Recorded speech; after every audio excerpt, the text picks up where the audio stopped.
Hello everyone, welcome back to my channel. So this vlog is going to be as on my study vlog and also a day in my life. So basically इस video में मैं आपको दिखाऊंगी कि कैसे कैसे मैंने अपने सारे सब्जेक्ट्स पढ़े हैं आज. यार सबसे पहले मैंने अपनी मैथ्स शुरू की बिकॉज मैथ्स का जो एक चैप्टर 5 है अरिथमेटिक प्रोग्रेशन वो अभी मेरा कंप्लीट नहीं हुआ था. मैंने सोचा कि अभी एक ही महीना बाकी रह गया है तो फटाफट से मैं इसको कंप्लीट करती हूँ. दैन ऑलमोस्ट मेरी मैथ्स कंप्लीट हो जाएगी. फिर 2-3 चैप्टर मेरे कुछ रिवीजन में रह रहे हैं, उसको कंप्लीट करने के बाद मेरा मैथ्स का सिलेबस एकदम ओके हो जाएगा. और वैसे जिस टाइम पे मतलब लाइक इस टाइम पे मेरी जो मैथ्स अभी चल रही है तो मुझे काफ़ी अच्छा लग रहा है क्योंकि जो मेरी मैथ्स है वो काफ़ी अच्छी चल रही है इस टाइम पे, क्योंकि ख़त्म होने वाली है और मैंने काफ़ी चैप्टर के अच्छे से रिवीजन भी कर लिया और मैथ्स मुझे काफ़ी अच्छी आज भी चुकी है. लाइक 8th-9th क्लास तक मेरे को मैथ्स बिल्कुल भी नहीं पसंद थी और अब देखा जाए ना तो मुझे काफ़ी इंटरेस्ट है मैथ्स में. इसलिए मैं हर टाइम ना मैथ्स करती रहती हूँ. बट मैथ्स में प्रैक्टिस की बहुत ज़रूरत है यार, तो इसलिए ना मैं हर टाइम प्रैक्टिस करती रहती हूँ.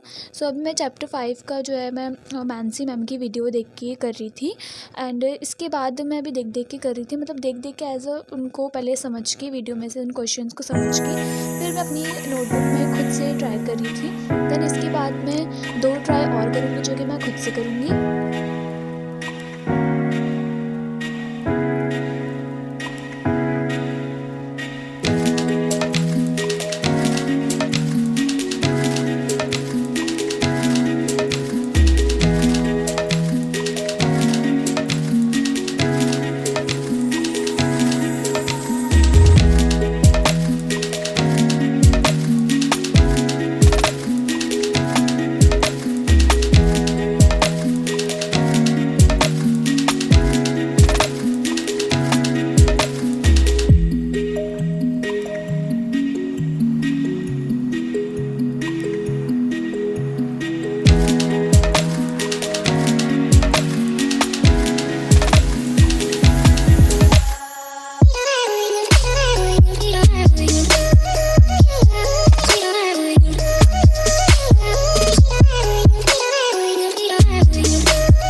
मैथ्स कंप्लीट करने के बाद मैंने एक छोटा-सा ब्रेक लिया था, लाइक ब्रेक तो उसको बोल ही नहीं सकते क्योंकि उसमें मैंने अपनी प्रैक्टिकल फ़ाइल कंप्लीट कर रही थी और मैं अपने स्टडी टेबल के सामने वाली वॉल के लिए कुछ डेकोर करने के लिए बना रही थी, पोस्टर्स वगैरह।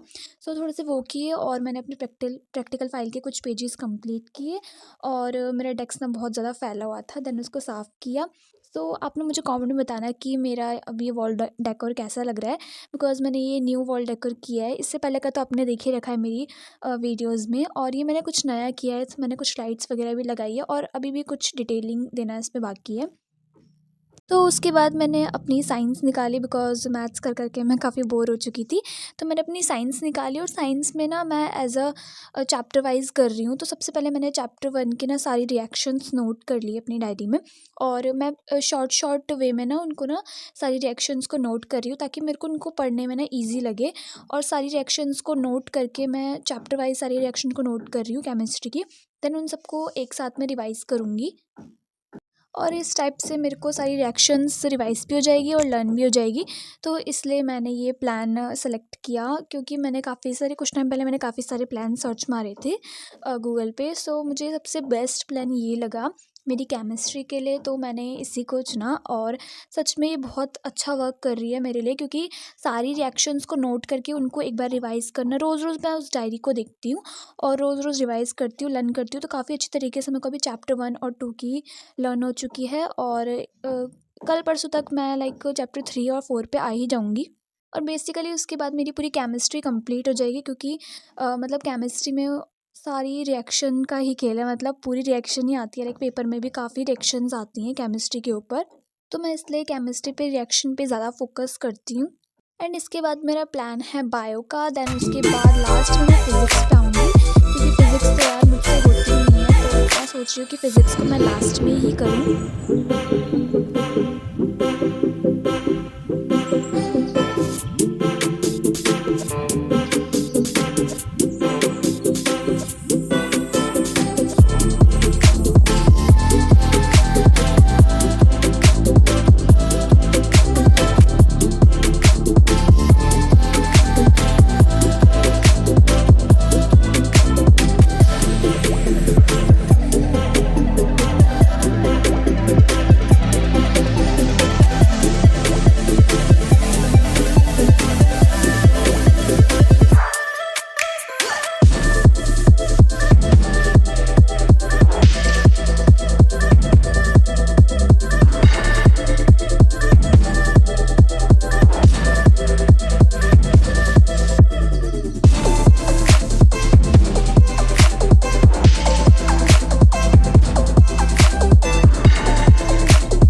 और साइंस करने के बाद मैं काफ़ी बोर हो गई थी, तो मैंने वंशिका ठाकुर के व्लॉग देखे,